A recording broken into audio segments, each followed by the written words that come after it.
Hello and welcome to another Best Junglers video, where we will look at the best junglers for you to use to carry, win, and climb no matter what your goals may be, freshly updated for patch 10.16, that should give us a nice mix-up in the order and the hierarchy of what is best to play in solo queue. Now obviously it's been busy this year for new types of junglers. We had the rework from Fiddlesticks and Volibear. They both found dominant places in the meta for a little bit. And yes, Lilia was just released. I still don't know what exactly she's meant to be, but I have made a guide for her released earlier this week. So if you're looking at how to maximize and learn her playstyle, that's a good video to start. But I'm not going to put her in this video just yet because I honestly think we need to wait another 2 weeks to see exactly where she's going to land as players get better at playing her and using her and Riot decides whether or not she will need buffs. And so of course, if you enjoy these videos, please consider leaving a like and of course subscribing, as well as heading to the Patreon to have a text-based version of these tier lists every single patch. And now without hesitation, let's begin. So first up we have the S page, and you will notice a new queen sitting atop the throne of all these other S tier junglers. So they decided that they wanted her to be able to skirmish a little bit better in the early game, so they slashed the cooldown of her hate spikes from 8 seconds to 4 seconds. The thing is, that means it's going to be up multiple times in a fight now, and definitely allow her to skirmish a lot more than she could before. Most Evelyn mains will know, it really sucks to fight a lot of early game junglers, so we would farm, play safe, play intelligently, but now we can afford to, break out the whip. The thing is, because 8 seconds was a long cooldown, when you were farming, if you hit a monster, it would give you 50% refund, which means effectively while AFK farming, the cooldown was already 4 seconds. And the thing is, a lot of us miss it. Streamers miss it, high elo Evelyns miss it. Every now and then you throw a Q that goes the wrong direction, and you had a full 8 seconds on the Q. I believe this is quite thematic with Evelyn because when you did that, you were basically beating yourself up for being so bad. However, with this mechanic gone, it is now significantly more forgiving to less experienced Evelyn players who can now farm and basically do what they have to do in terms of scaling much easier without any mistakes. Is it a big deal? No, not really. It's more a big deal that she can actually fight now with a lower cooldown. The problem is when you add a bit more forgiveness to a scaling jungler like Evelyn, you give more skirmish ability, well, all of a sudden you're looking at a huge spike in her win rate because she was already very good in this current meta with farming. She could very easily end up hyperscaling and take over games. All of that's still true, just, now with more Q spikes.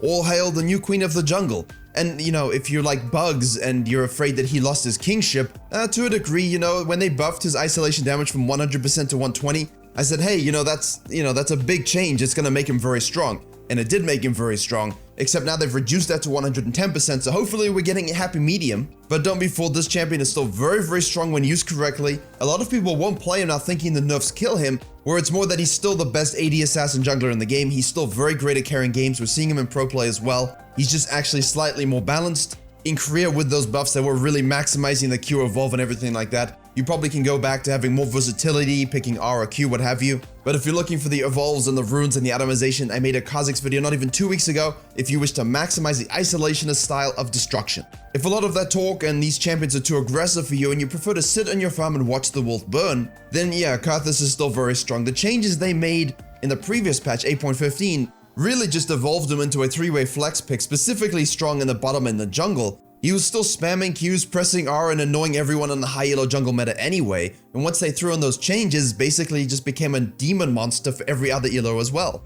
They've tapered back a little bit on the ability ratio. It's gone from 0.35 to 0.30. So, if you enjoyed farming in a very sequenced manner, nice and orderly, repeatedly throughout the game, looking around the minimap for a chance to press R and then carry about your business, maybe throwing up some spirit walls to get in the way of people, you have permission to carry on laying waste. And of course, with the rising of these sort of unnatural beings to the top of the jungle meta, Kayn has dropped down a slot or two, but he is still an excellent pick for every single MMR, not too difficult to pick up, can teach you a lot about jungling from the multiple forms, the weaker early game, although he isn't actually that weak early game. Yes, he's just weaker than his forms, but you can still use him and skirmish with him and do whatever you need to do in order to be a good jungler with this champion. Shadow Assassin Rast, whatever you feel you need for the game, his sickle will provide, and also provide a lot of elo because most of the time you can farm and gank as you need without being punished. Now this is my fringe pick on the top end of the meta basically. Hecarim just received another buff, this time adding 25% to his maximum movement speed on the E. And I don't think I need to remind you that his passive is converting movement speed into damage. So, hey, one-shot time. But after the last round of buffs, he was already looking like a fringe S-tier jungler. With these buffs, I honestly think, basically, you could easily put him in the top 3. I'm just holding off a little bit until the numbers in the patch dies down. So pay attention to that early patch win rate. If it stays high, 52, 53%, and it keeps climbing with his play rate, well, you're looking at someone who might even replace Evelynn and Kha'Zix atop this list in the next edition. And the nice thing about Hecarim as an accessible pick that's easy to pick up for basically every elo is that you can go full assassin one-shot damage. You can also afford to go Cinderhulk Triforce into tank if you need to be more of a disruptor and frontliner. You can also afford to go full Bruiser with a Triforce into a Cinderhulk, maybe even a Death's Dart to Sterak's Gauge. So almost in a way, this is one of the best jungles for you to learn about dynamic itemization and adapting it to the game state that you're in. And of course, that the pony goes brrr. Right, Graves has fallen down a few notches because of that. His cigar is almost out. Don't worry, he has another in his pocket if Riot and Tencent allow him to actually have one. But don't be fooled, he's still very good at everything. Great at skirmishing, really invading, bully-style jungling, counter-jungling like a beast, sequencing, farming, taking all your camps. Whatever you need from this jungler, he will provide, including of course the Smite Ignite strategies that I made a video about last month also. Next up we have Fiddlesticks, and I honestly didn't think the Sucky Suck would lose traction as much as he did. Yeah, those strong picks in the meta like Volibear that can interrupt his drain and sort of interrupt what he wants to do and get in his face and stop him from scaling really do frustrate this particular demon Scarecrow. But please, his win rate is good, his play rate is down, the fascination with the rework and what he can do has really died down. I think we all knew that was going to happen, but don't let it fool you. The champion is still very strong, still farms like an absolute maniac, and can change the nature of all and any teamfights in the mid and late game. And as always, Elise must be mentioned, still S tier material, still a good win rate. She is still the early game queen in terms of pressure applied, tower dives, jungle invades, ganks. You have to pay attention very carefully to her. If she gets fed, she becomes a turbo assassin, like one of those giant tarantulas that actually has venomous poison that can kill you, which isn't, actually the case. But a fed Elise really does feel like that. So if you have arachnophobia and you're a scaling jungler, stay in your jungle, ward well, don't interact, and then outscale. But if you actually like early game dominance, she's still good to go.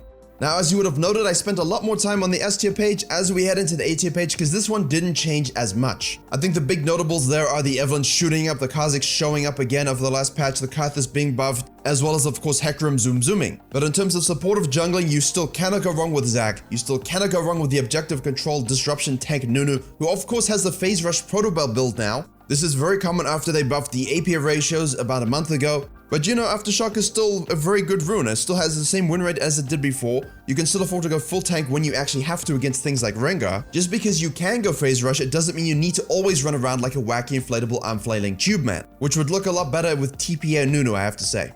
If you like Elise, but you prefer a bit more simplicity in terms of kit, however with still a lot of skill expression, and you need to go AD, then Rek'Sai is still queen of that arena. She might not have as many limbs, but she has a tail. That's gotta get you going, and at the same time also has a plus benefit of being very good into tracking Rengar ultimates, and most importantly, perma invading and tracking an Evelynn. And when Evelynn's very strong, Rek'Sai can always come up as a great counterpick provided you do it properly. That means if your inclination as a Rek'Sai versus Evelynn is to, farm and sequence, it's wrong. Invade, gank, get ahead, and never let Evelynn get fed enough to actually take you out. The same here goes for the pretty kitty Rengar. Now, he wasn't on the previous list because his win rate and his performance relevant to the rest of the meta had suffered just a little bit. Maybe he had pink eye in his one good eye, I don't know, it was an off patch. But his win rate is looking a bit more beefy as it should do. Lower play rate, severely high skill cap, and in a meta when you're seeing a lot of duo bot lanes with squishy champions running around, the jungle has a lot of scaling farmers and omnivore junglers. Rengar can do very well into Kha'Zix. You can defeat him. Rengar can do very well into Kayn. He can do well into Evelynn. He does well into Graves. And so yes, he was a bit blunted for a patch, but now with all these other junglers rising up a little bit and cementing their status, the Knife Cat has packed his boxes and he's ready to pounce.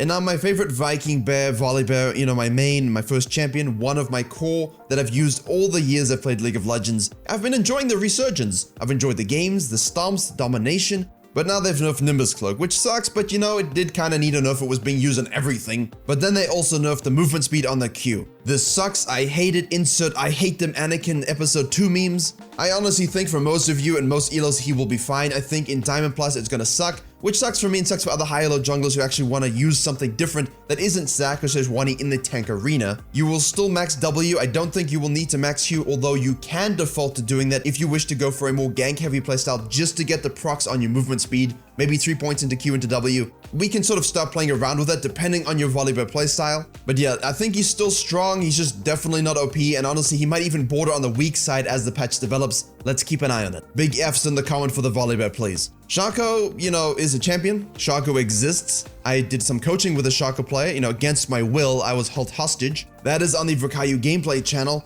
but he still fulfills his niche, still has a decent time into the right matchups, but overall isn't exactly a whole champion. And the only real reason I put him here is because of the cheese factor, and when it's executed properly by a Shaka player who knows how to play the mind game, hey, it's free wins. Echo was enjoying a really nice resurgence in his play rate. People remembered, hey, this champion actually is kind of disgusting. Gap close, wave clear, CC, an ult that is basically used for the inspiration for the Rick and Morty episode. But sadly, Rek'Sai, Evelynn, Hecarim, Kha'Zix, yeah, they're very good into Echo, so his win rate and his effectiveness does dip in those matchups. Overall, still a great pick, still a great 1v9 jungler, just a little bit tempered. And finally, on the bottom of the A tier page, Vi keeps her slot. The Fists of Fury are still, fisting the Rift. Please don't forget she exists. She is one of the most dominant junglers for you to be able to get to Diamond. She does fall off. However, you can still very easily get through Diamond with this champion. But most importantly, it gives you ramping up farming ability, easy solo Drake control, nice ganks with a flash Q mechanic that can let you outplay your opponents, and a press R button for whoever you hate the most in your game. Next up is your low MMR page, and I think this is a great lesson in when you see the patch notes, when you watch your favorite streamer play the game, it doesn't always necessarily affect the meta you are in for most of you, because the low elo has a specific playstyle and a specific need to carry in a certain way in order to get to gold. The jungle changes around you don't often affect that playstyle, and you can still easily dominate with most of these picks. Master Wuju, Kayn, Volibear, Zac, Shyvana, Rammus, Warwick, and Amumu, all are excellent picks to get out of silver. You can also throw in the Echo there, don't forget about that. And the really strong pick for low elo at the moment I think will definitely be that Hecarim, so keep an eye on that as well, but he's on the main tier list as well as the Echo. And likewise for the high elo page, the more things change, the more they stay the same. We can obviously substitute out things like the Kindred, which aren't doing very well at the moment, despite the new skin. Kha'Zix has been seeing in high elo and pro play. Lee Sin isn't very good everywhere else, but dominates in high elo still with the right pilot, of course. Nidalee's the interesting one, and where I would love to put it on the main tier list. She's just such a high barrier of entry, and really only succeeds and dominates in Diamond Plus and Master Tier Plus especially. So as strong as Nidalee is and can be, it really doesn't affect the player base at large because of the knowledge needed to close games out, to track and invade the enemy jungler and use the 6 abilities to their fullest. But the rest of these picks are the ones you will be seeing very much on streams and on high elo pages. Don't forget you can also throw in the Evelynn as well as other picks like the Olaf, maybe even a Taliyah or an Ivern. So there you have it, a collection of the best junglers for you to use to carry, win, and climb no matter what rank you are. Hopefully you can find a choice here if you are struggling to get some of those wins. Please don't forget to like, share, and comment if you enjoyed and learned something or just enjoyed watching stuff move on the screen. Don't forget to hit the subscribe button and the bell button for another video coming this week. Thank you very much for watching, and as always, I will see you all in the next tutorial.